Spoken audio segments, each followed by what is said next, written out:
Si Berting, ang batang uling. Kwento ni Christopher Rosales, guhit ni Aldi Aguirre.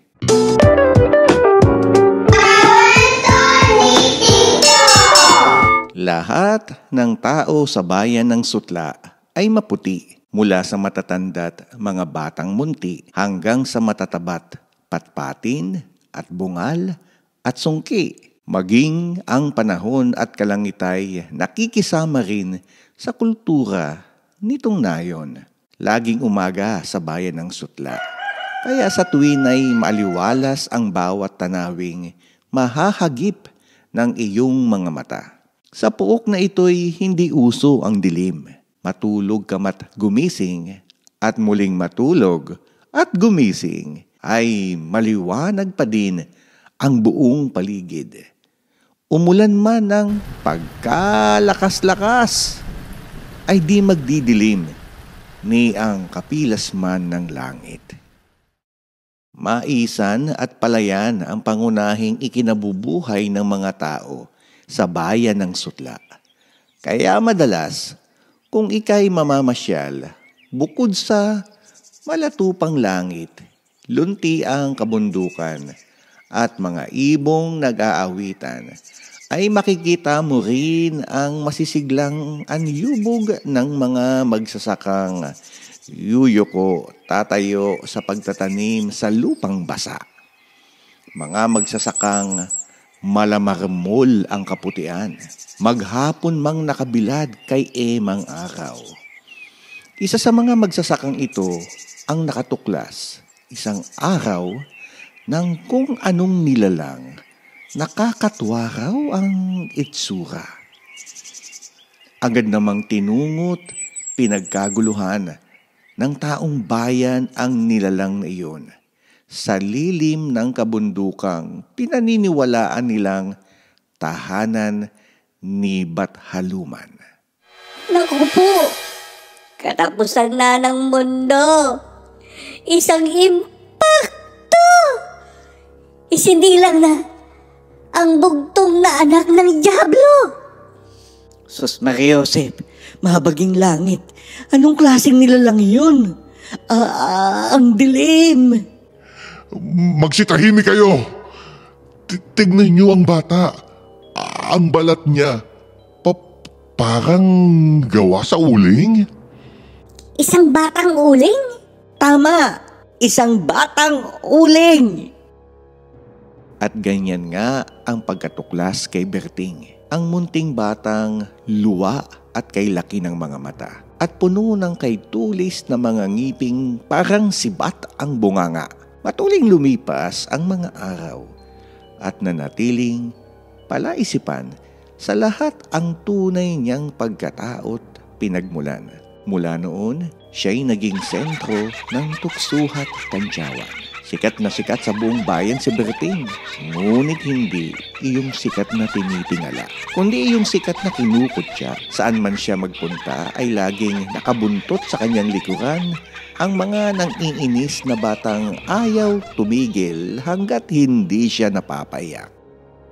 Siguro ay ikinakahiya ka ng mga magulang mo kaya iniwan ka na sa lilim ng bundok. Sino ba naman kasi ang masisikmurang pagkaroon ng anak na kagaya mo? Bulalas ni Pablong Tisoy, ang batang astig na may bitbit laging gumang sumpit. Hindi ka ba nahihiya sa sarili mo? Tignan mo ang mukha mo. Ang dapat sa'yo, ilagay sa sako at ipaanod sa ilog. Singhal ni Pipitong Mistiso, ang batang kalbo na may suot laging sombrerong bao. Oy Berting, nakalimutan mo atang magsalamin. O baka naman nabasag na rin yung una kang tumingin. Tuya ni Tesang makinis at maarting batang puno lagi ng makukulay na tali ang buhok. Sukdulan ang kaitiman mo, Berting. Ang pangit mo. Ganyan kasikat, hindi si Berting, kundi ang uling niyang balat. Kaya ganyan kasarap pagmasdan, hindi ang balat na uling, kundi si Berting kapag ngumangal nga sa tuwing kinukutya. Bakit ganun? Tanong minsan ni Berting sa kanyang sarili habang nakatitig siya sa harap ng salamin. Nabubuhay ako'y wala namang pinagmulan. Humihinga ako'y wala namang dahilan. Bakit pa kasi nabuhay ang isang batang uling na kagaya ko? Maigi pa sigurong wala na lang ako.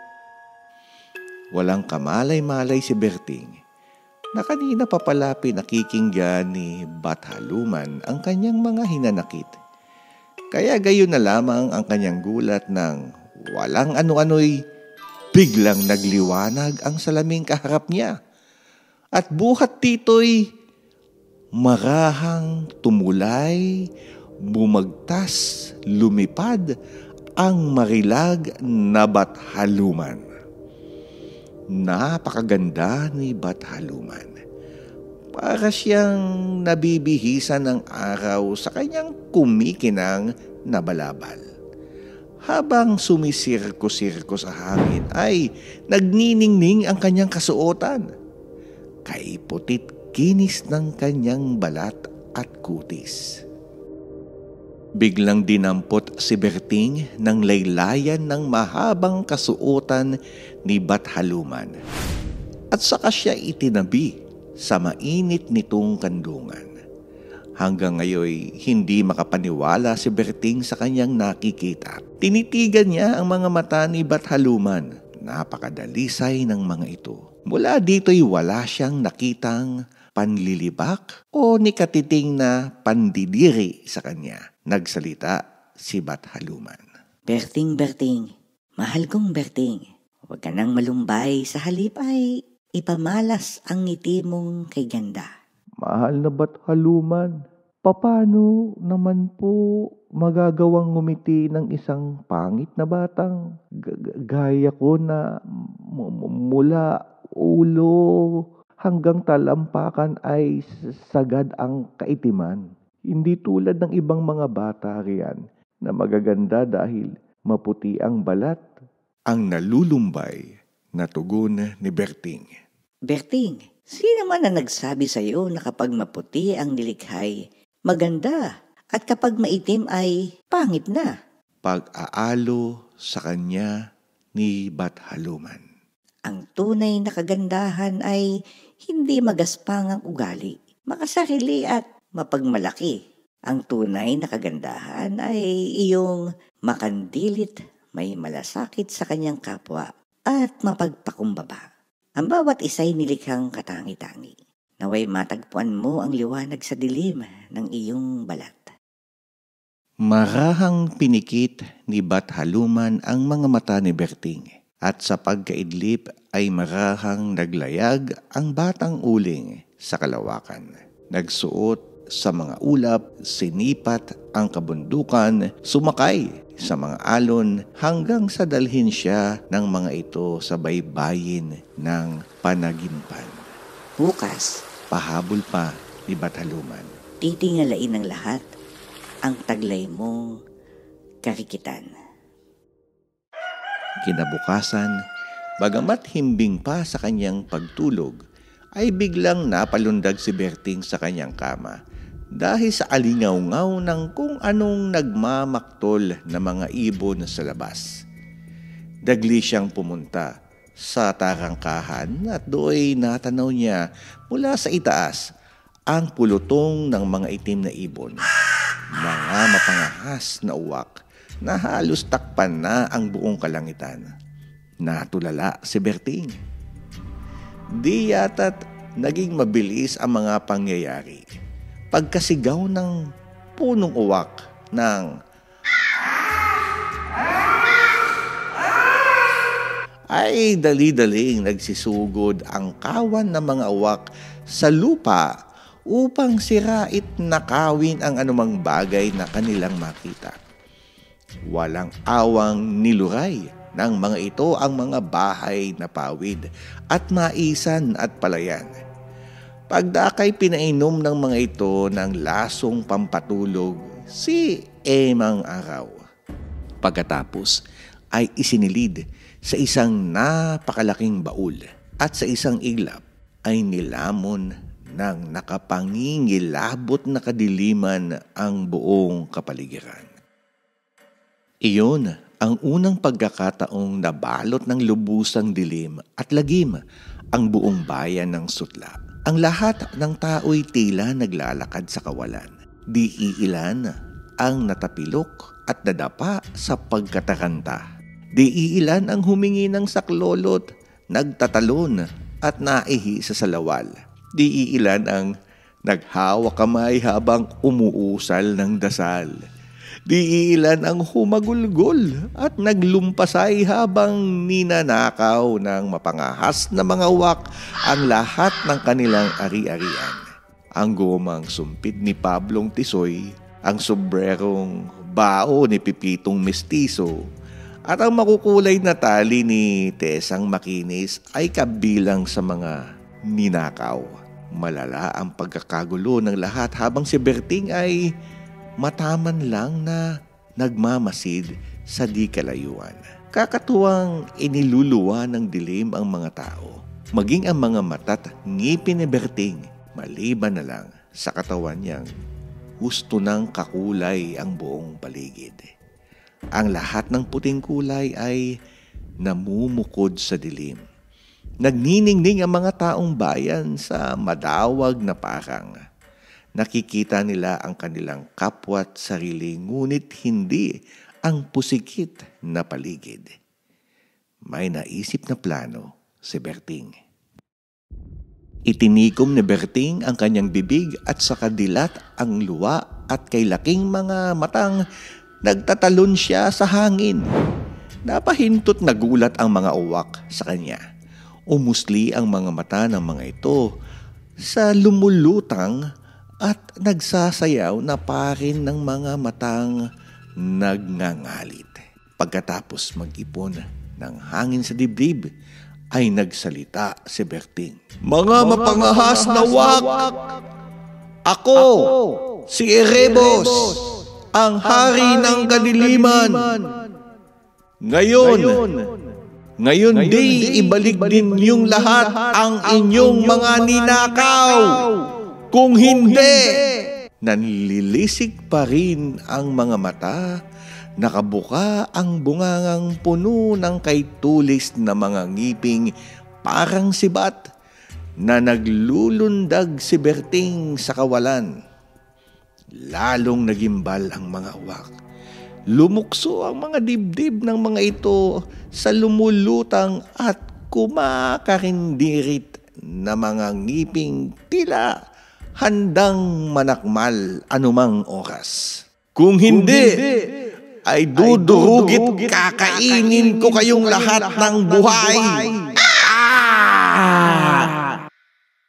Dagling nagpulas at lumipad at nangakong hindi nababalik pa ang mga mapangahas, ngunit duwag pa lang mga uwak. Naibalik sa kalangitan ang pupungas-pungas pang si Emang Araw at muling sumilay ang liwanag sa buong bayan ng Sutla. Kabi-kabila ang pasasalamat ng mga tao kay Berting. Naibalik na ang gumang sumpit kay Pablong Tisoy, ang sombrerong bao kay Pipitong Mestizo, at ang makukulay na tali kay Tesang Makinis. Patawad, Berting, kung kami sa iyo'y naging masama. Ngayon, natantunan naming kami rin pala'y may kapintasan. Ako nga, kaya laging may bit-bit na gumang sumpit ay dahil takot akong lihim sa mga bubuit. Pag-aamin ng astig na si Pablong Tisoy. Ako nga, kaya laging may suot na sombrerong bao ay dahil tadtad ng poknat ang aking ulo. Pagtatapat ng kalbong si Pipitong Mestizo. Ako nga, kaya laging may makukulay na tali sa buhok ay dahil nagkalat ang mga lisat at kuto ko. Pangungumpisal ng maarting si Tesang Makinis. Buong panunuyot, pagpapakumbabang usal ng tatlo. Sa lahat ng ito'y matipid lang nang ngumiti si Berting. At maya-maya pa'y tuluyan na niyang pinakawalan ang kanyang mga luha. Hindi niya maipaliwanag ang abot langit na kasiyahang nadarama ngayon ng kanyang puso't diwa. Napakagaan ng kanyang pakiramdam. Ngunit ano na't yakapin si Berting ng taong bayan, ay biglang naagnas at natupok ang buong katawan niya. Sumakay sa nag-aalimpoyong hangin ang kanyang uling na balat, kasama ang mga butil ng perlas niyang luha. Habang ang busilak naman niyang puso't biglang nagluwal ng isang nakasisilaw na liwanag na pagkatapos lumubot bumilog ay dagling lumipad pataas. Nganga ang buong bayan ng Sutla. Dahil na rin sa ipinainom na lasong pampatulog ng mga uwak, ay naging likas na maantukin si Emang Araw at parating sa karagatay lumulubog kapag inaantok pagkalipas ng kalahating araw. Mula noon, bilang kahalili ng liwanag, ay dumating ang mapanghalinang dilim sa pamamagitan ng balat na uling ni Berting. Ito'y 10 ng nangingindat niyang mga luhang perlas na kumukulapol sa buong paligid at langit. Samantalang ang busilak at nagliliwanag naman niyang puso'y nag-uumpisa ng maglunoy sa kalawakan bilang tanglaw ng dilim at kahalili ni Emang Araw. Ayon sa mga sabi-sabi, iyon daw ang pinagmulan ng gabi, tala at buwan. Natupad ang pangako ni Bathaluman kay Berting. Hindi na siya ang sikat na kinukutya, kundi ang sikat na tinitingal at kinagigiliwan ng sandaigdigan magpahanggang ngayon. Ang payapang gabi, kumikislap na tala at nakabibighaning buwan ang siyang nagsisilbing tagapagpaalala ng makulay na kasaysayan at di matatawarang kabutihat kagitingan ng munting bayaning si Berting, ang batang uling.